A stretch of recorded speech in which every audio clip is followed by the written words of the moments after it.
बिस्मिल्लाहिर्रहमानिर्रहीम, अस्सलाम वालेकुम। Welcome to my YouTube channel law students platform. आज हमारा टॉपिक है पार्ट परफॉर्मेंसेस, सेक्शन 13 से लेकर सेक्शन 17 तक, यानी ऐसे कॉन्ट्रैक्ट जो आधे परफॉर्म हो सकते हैं और आधे परफॉर्म नहीं हो सकते, उसके लिए कोर्ट कौन सा आर्डर निकालेगी, यानी स्पेसिफिक परफॉर्मेंस ग्रांट करेगी या नहीं करेगी, वो हम पढ़ेंगे। अब सेक्शन 13 कहता है contract of which subject has partially ceased to exist, यानी ऐसा कॉन्ट्रैक्ट जहां पर कॉन्ट्रैक्ट का सब्जेक्ट मैटर पार्शली खत्म हो चुका है। तो उसके बारे में ये सेक्शन क्या कहता है।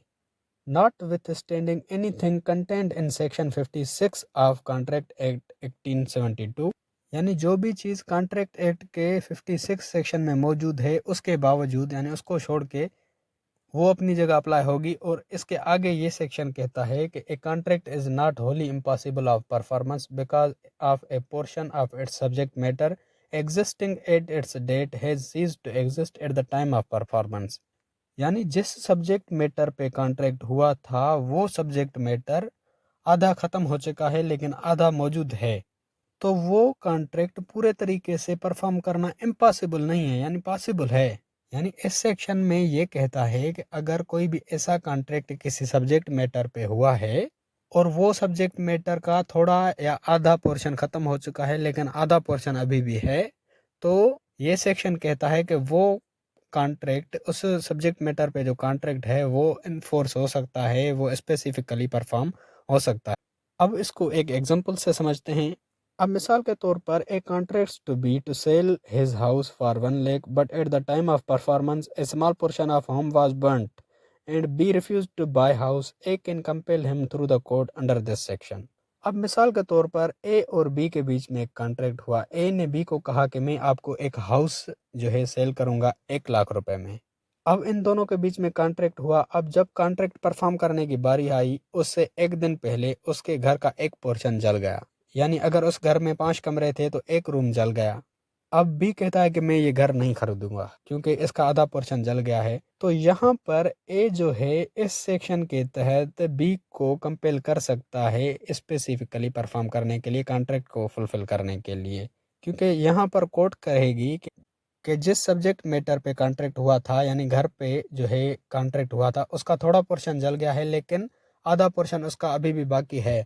तो कोर्ट जो है बी को इन्फोर्स करेगी कि आप ये घर खरीदो, भले ही कॉन्ट्रैक्ट 1 लाख का हुआ था, आप उससे थोड़े पैसे कम कर दो। वो अब कोर्ट जो है अपनी डिस्क्रिशन को एक्सरसाइज करते हुए पैसे थोड़े कम करेगी, लेकिन उसको इन्फोर्स करेगी कि आपको ये घर खरीदना है। और इसी तरह अगर ए अपना हाउस सेल करने से रिफ्यूज़ कर देता है तो बी भी उसको जो है इन्फोर्स कर सकता है कि भले ही आपका घर थोड़ा जल गया है लेकिन जो अभी भी बाकी है वो मुझे आप दे दें।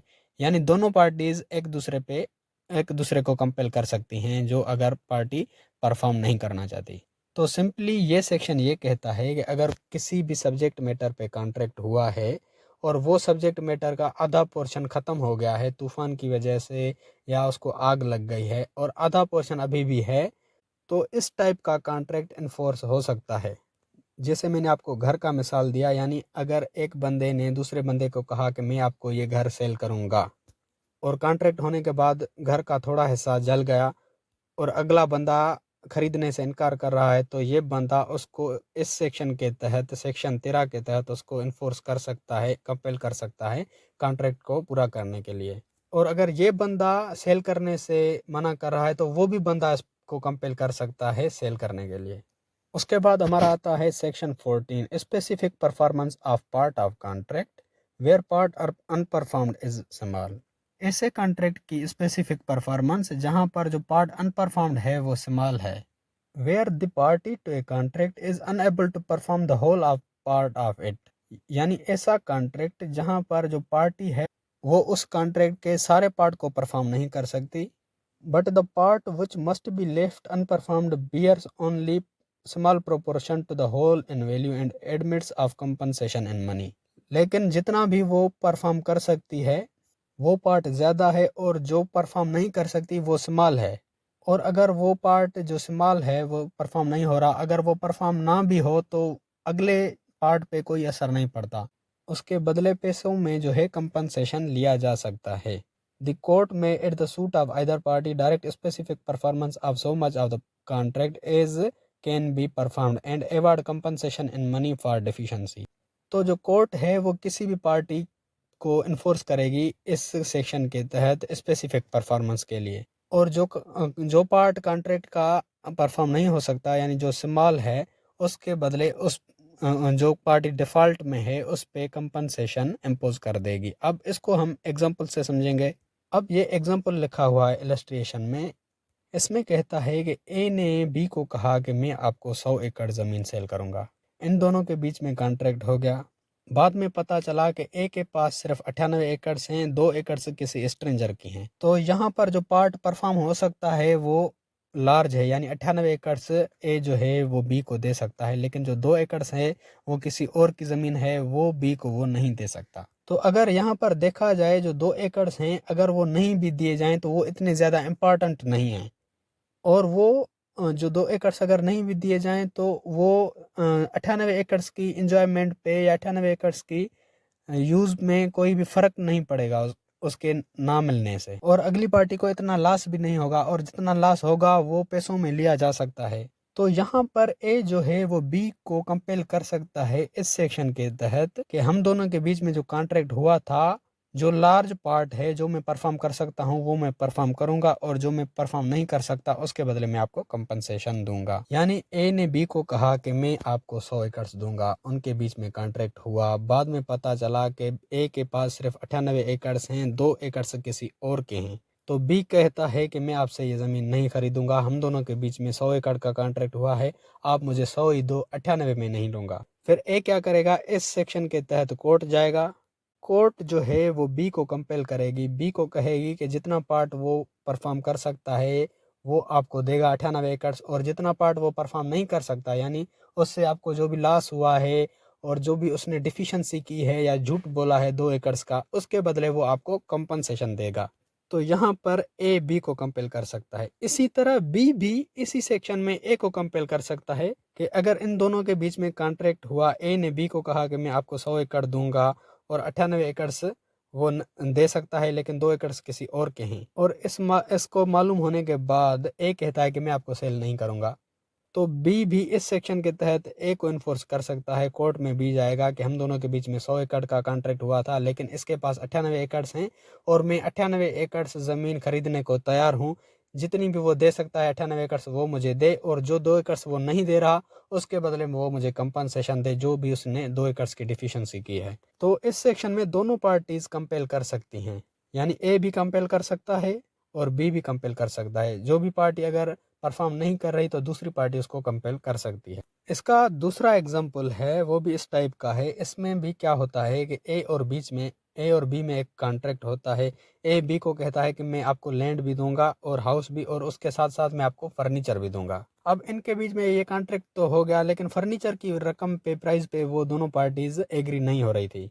तो अब फर्नीचर यहाँ पर स्मॉल पार्ट है और लैंड और हाउस जो है वो लार्ज पार्ट हैं। तो अगर बी कहता है कि मैं आपसे ये ज़मीन नहीं खरीदूंगा, फर्नीचर भी दो, फिर मैं आपसे ये हाउस खरीदूंगा, तो ए कोर्ट में जाके इस सेक्शन के तहत उसको इन्फोर्स कर सकता है। यानी जो वो कहेगा कि जो मैं पार्ट परफॉर्म कर सकता हूँ वो मैं आपको दूंगा, यानी मैं घर और ज़मीन आपको दे सकता हूँ वो मैं आपको दे रहा हूँ। जो स्मॉल पार्ट है फर्नीचर पे हमारी जो एग्री नहीं हो रहे थे हम उसकी रकम पे, वो मैं आपको नहीं दूंगा। तो कोर्ट उसको इन्फोर्स करेगी बी को।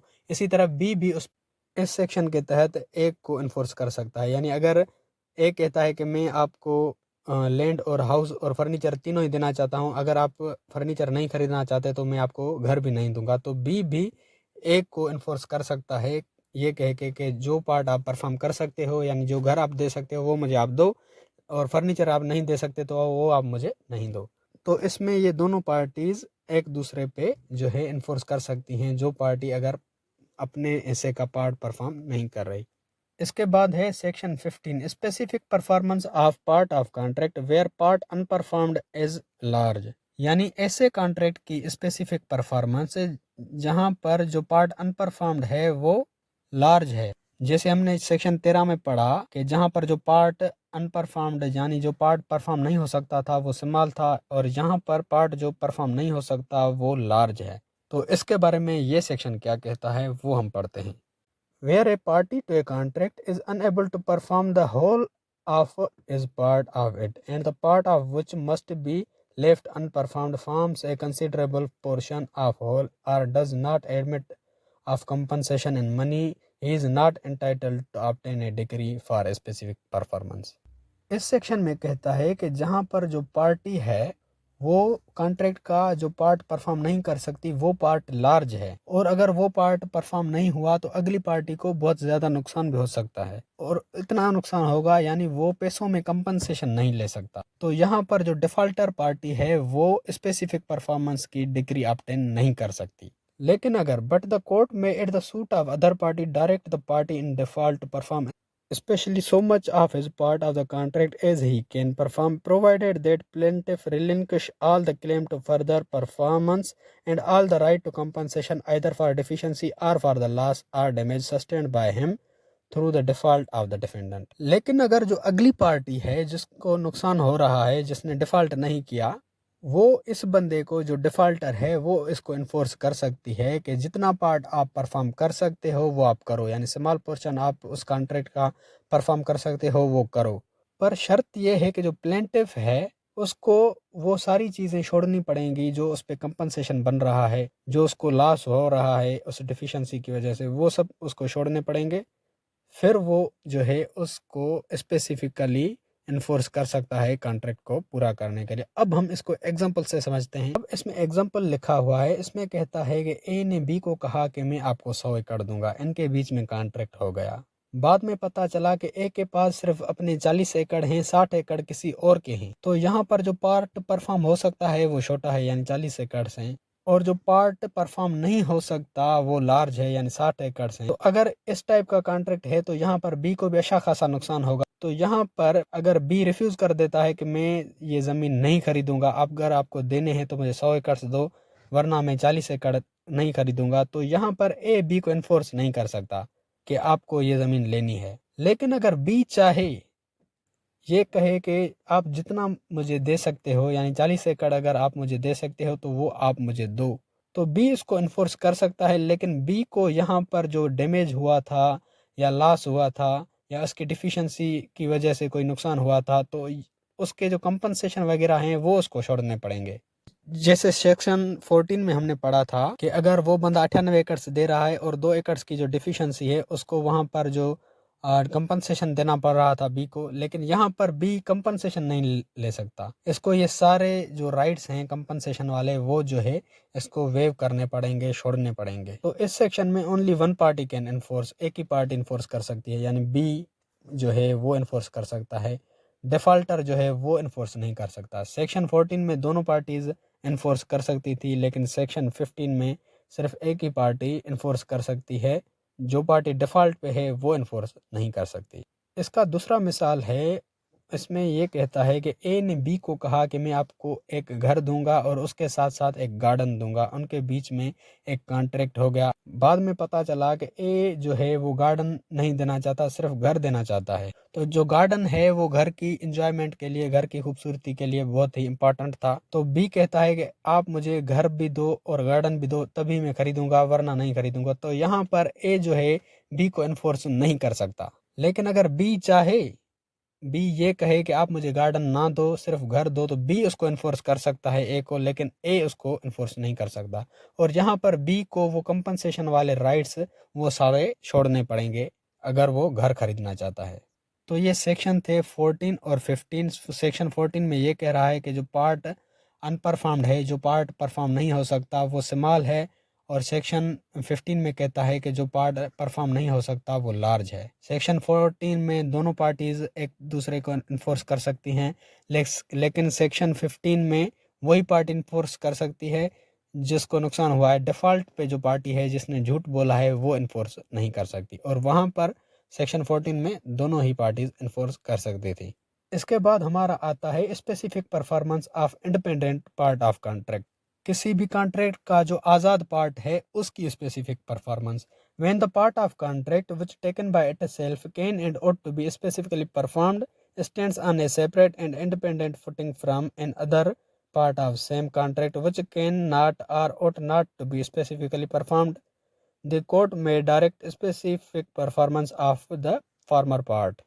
अब इसमें कहता है कि कोई भी ऐसा कॉन्ट्रैक्ट जिसके दो पार्ट्स हैं और दोनों ही पार्ट्स आज़ाद हैं और दोनों एक दूसरे से रिलेटेबल नहीं हैं, तो कोर्ट क्या करेगी? कोर्ट कहेगी कि जो पार्ट परफॉर्म हो सकता है उसको परफॉर्म करो। अब मिसाल के तौर पर मैंने आपको कहा कि मैं आपको एक घर दूंगा और उसके साइड मेरे दोस्त की गैरेज है, वो भी मैं आपको लेके दूंगा। अब हम दोनों के बीच में कॉन्ट्रैक्ट हो गया, लेकिन जो मेरा दोस्त है वो गैरेज अपनी सेल नहीं करना चाहता। तो यहाँ पर ये दोनों पार्ट्स आज़ाद हैं एक दूसरे से, कॉन्ट्रैक्ट तो एक ही है लेकिन पार्ट्स आज़ाद हैं। तो मैं इस सेक्शन के तहत आपको कंपेल कर सकता हूँ कि जो पार्ट परफॉर्म हो सकता है, यानी जो मैं आपको घर दे सकता हूँ, वो आपको लेना पड़ेगा। इसी तरह अगर मैं आपको कहता हूँ कि मैं आपको एक बाइक और कार दिलवा के दूंगा, अब कार मेरी है और बाइक मेरे दोस्त की है, लेकिन बाद में मेरा दोस्त जो है वो अपनी बाइक सेल नहीं करना चाहता, लेकिन मैं अपनी कार देने को तैयार हूँ, तो मैं आपको इस सेक्शन के तहत इन्फोर्स कर सकता हूँ और आप भी मुझे इन्फोर्स कर सकते हो। मैं अगर आपको कहता हूँ कि मैं आपको ये कार नहीं दूंगा, तो आप मुझे इन्फोर्स करवा सकते हैं कोर्ट के ज़रिए इस सेक्शन के तहत। और कोर्ट कहेगी जो पार्ट कॉन्ट्रैक्ट का आज़ाद है, यानी जो पार्ट परफॉर्म हो सकता है वो आप करो, यानी जो मैं आपको कार सेल कर सकता हूँ वो मैं करूँगा। तो court will order to perform what can be specifically performed, court कहेगी जो पार्ट परफॉर्म हो सकता है उसको करो। एंड कोर्ट डिक्लेयर नल और void the part which can not be specifically performed, और कोर्ट उस पार्ट को नल या वॉइड डिक्लेयर कर देगी जो पार्ट परफॉर्म नहीं हो सकता। यानी जैसे बाइक मैं आपको नहीं दिलवा सकता, उसको वॉइड डिक्लेयर कर देगी, यानी उसका अगर आपने मुझे पैसा भी दिया था तो वो भी मुझे आपको रिटर्न करना होगा। इसके बाद सेक्शन 17 कहता है bar in other cases of specific performance of part of contract. Part contract में स्पेसिफिक परफॉर्मेंस ग्रांट करना मना है। The court shall not direct the specific performance of a part of contract except in the cases coming under one or other of the three last preceding sections। जो part contracts होते हैं, यानी जो आधे perform हो सकते हैं आधे नहीं हो सकते, उसके लिए कोर्ट कभी भी स्पेसिफिक परफॉर्मेंस ग्रांट नहीं करती, सिवाय उनके जो हम ऊपर पढ़ के आए सेक्शन 13, 14, 15 और 16। इसके अलावा कोर्ट कभी भी किसी भी टाइप के पार्ट परफॉर्मेंस वाले कॉन्ट्रैक्ट को स्पेसिफिकली परफॉर्मेंस के लिए ग्रांट नहीं करती। ये एक जनरल रूल है जो सेक्शन 17 में बताया गया है। इसको हम एक एग्जांपल से समझते हैं। मिसाल के तौर पर ए ने बी को कहा कि मैं आपको 100 एकड़ दूंगा, और बाद में बी ने कहा कि नहीं, मैं सिर्फ आपको 80 एकड़ दूंगा, 20 एकड़ में आपको नहीं दूंगा। तो यहाँ पर इस टाइप का कॉन्ट्रैक्ट इन्फोर्स नहीं हो सकता। यानी 100 एकड़ ही एक की है, उनके बीच में कॉन्ट्रैक्ट भी हो गया, लेकिन बाद में ए कह रहा है कि मैं सिर्फ आपको 80 एकड़ दूंगा बगैर किसी वजह के। और जो हम ऊपर सेक्शन पढ़ के आए उसमें कोई वजह तो थी ना, वजह ये थी कि उसकी वो अपनी ज़मीन नहीं थी, उसने वो झूठ बोला था कि ये मेरी ज़मीन है। यहाँ पर तो 100 एकड़ ही इसकी है, लेकिन फिर भी ये कह रहा है कि मैं आधी दूंगा, यानी आधा पार्ट परफॉर्म करूंगा आधा नहीं करूंगा। तो इस टाइप के कॉन्ट्रैक्ट्स में कोर्ट जो है वो स्पेसिफिक परफॉर्मेंस ग्रांट नहीं करती, सिवाय उनके जो हम ऊपर पढ़ के आए। अब जो भी हम सारा पढ़ के आए उसका हम क्विक रिव्यू करते हैं। अब सेक्शन 13 में कहा गया कि half portion of subject matter cease to exist, जहां पर किसी भी सब्जेक्ट मैटर पे जो कॉन्ट्रैक्ट हुआ था उसका आधा पोर्शन अगर ख़त्म हो गया और आधा अभी भी है, तो वो इस टाइप का कॉन्ट्रैक्ट इन्फोर्स हो सकता है। जैसे मैंने आपको घर का मिसाल दिया था, अगर 5 कमरे हैं, एक जल गया है और बाकी बचे हैं, तो इस टाइप का कॉन्ट्रैक्ट इन्फोर्स हो सकता है और दोनों पार्टीज इन्फोर्स कर सकती हैं। खरीदने वाली भी कर सकती है और बेचने वाले भी। अब खरीदने वाला अगर खरीदना नहीं चाहता तो बेचने वाला उस पर केस करेगा, अगर बेचने वाला उसको नहीं बेचता तो खरीदने वाला उस पर केस कर सकता है सेक्शन 13 के तहत। और सेक्शन 14 कहता है कि जहां पर पार्ट अनपरफॉर्म्ड इस्तेमाल, जहां पर जो कॉन्ट्रैक्ट का पार्ट अनपरफॉर्म्ड है, जो परफॉर्म नहीं हो सकता, वो वेरी इस्तेमाल है, तो इस टाइप का कॉन्ट्रैक्ट भी इन्फोर्स हो सकता है और दोनों पार्टीज जो है इन्फोर्स कर सकती हैं, खरीदने वाले भी बेचने वाले भी। जैसे मैंने आपको मिसाल दिया था कि अगर किसी बंदे ने उसको 100 एकड़ देने का कॉन्ट्रैक्ट किया, बाद में पता चला कि उसके 98 एकड़ हैं, 2 एकड़ किसी और के हैं। अब 98 एकड़ जो पार्ट परफॉर्म हो सकता है वो लार्ज है और जो पार्ट परफॉर्म नहीं हो सकता वो स्मॉल है, तो इस टाइप के कॉन्ट्रैक्ट में दोनों पार्टीज जो है इन्फोर्स कर सकती हैं, स्पेसिफिक परफॉर्मेंस कोर्ट से ग्रांट करवा सकती हैं। और सेक्शन 15 कहता है कि जो पार्ट अनपरफॉर्म्ड है इज ए लार्ज, जो पार्ट परफॉर्म नहीं हो सकता वो लार्ज है। जैसे मैंने आपको मिसाल दिया था कि एक बंदे ने दूसरे बंदे से कॉन्ट्रैक्ट किया कि मैं आपको 100 एकड़ दूंगा, बाद में पता चला कि उसके सिर्फ 40 एकड़ हैं, 60 एकड़ किसी और के हैं। अब जो पार्ट परफॉर्म हो सकता है वो स्मॉल है, जो पार्ट अनपरफॉर्म्ड है, जो परफॉर्म नहीं हो सकता वो लार्ज है, यानी 60 एकड़ वाला पार्ट परफॉर्म नहीं हो सकता वो लार्ज है। तो इस टाइप के कॉन्ट्रैक्ट में जो पार्टी डिफॉल्ट पे है वो इन्फोर्स नहीं कर सकती, यानी जो पार्टी बेच रही थी वो उसको खरीदने पे मजबूर नहीं कर सकती। लेकिन अगर जो पार्टी खरीद रही थी वो अगर चाहे खरीदना 40 एकड़ तो वो खरीद सकती है, लेकिन शर्त यह है कि अगली पार्टी पे जो कंपनसेशन बन रहा है, जो उसने झूठ बोला या इस पार्टी को जो लॉस हुआ, तो ये सारे लॉसेस और कंपनसेशन इसको छोड़ने पड़ेंगे। सिर्फ इसको ये 40 एकड़ खरीदने होंगे तो वो इन्फोर्स कर सकता है। उसके बाद है सेक्शन 16, इसमें कहता है independent part of contract can be enforce, यानी ऐसा कॉन्ट्रैक्ट जिसके दो पार्ट्स हैं, दोनों ही पार्ट्स एक दूसरे से आज़ाद हैं। जो पार्ट इन्फोर्स हो सकता है उसको इन्फोर्स किया जाएगा और जो नहीं हो सकता उसको वॉइड या नल डिक्लेयर कर दिया जाएगा। जैसे मैंने आपको मिसाल दिया कि एक बंदे ने दूसरे बंदे को कहा कि मैं आपको एक घर दूंगा और साइड में मेरे दोस्त की गैराज है वो मैं आपको दूंगा।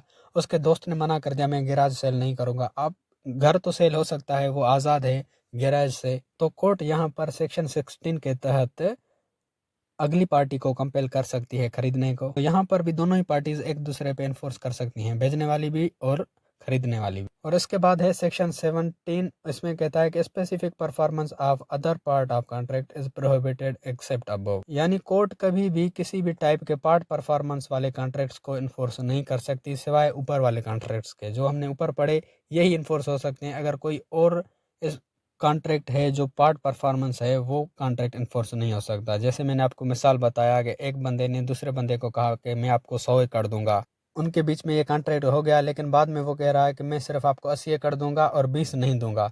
तो यहाँ पर ये बंदा उसको इन्फोर्स नहीं कर सकता कि मुझसे ये 80 एकड़ खरीदो, 20 एकड़ में नहीं दूंगा। तो इस टाइप के कॉन्ट्रैक्ट्स में कोर्ट जो है कभी भी स्पेसिफिकली परफॉर्मेंस ग्रांट नहीं करती सिवाय जो ऊपर दिए गए हैं 13, 14, 15 और 16। अगर आपको स्पेसिफिक रिलीफ एक्ट के नोट्स चाहिए तो डिस्क्रिप्शन में दी गई लिंक पे क्लिक करके आप इसके नोट्स डाउनलोड कर सकते हैं। और अगर आपने यहाँ तक वीडियो देखी है तो आपसे एक रिक्वेस्ट है कि इस वीडियो पे कमेंट ज़रूर करें, कुछ भी लिख दें, अपने सिटी का नाम लिख। खत्म। अगर आपको लॉ के रिगार्डिंग किसी भी टॉपिक की वीडियो चाहिए तो वो टॉपिक लिख के साथ में LSP लिख के सर्च करेंगे तो आपको सबसे पहले मेरी वीडियोस मिल जाएंगी, जिससे आप अपना इजीली कॉन्सेप्ट क्लियर कर सकते हैं। या फिर अगर आप मेरे चैनल की प्लेलिस्ट में जाते हैं तो वहाँ पर आपको हर सब्जेक्ट की अलग से प्लेलिस्ट मिल जाएगी, जहाँ पर उस सब्जेक्ट के सारे वीडियोज़ मिल जाएंगे आपको।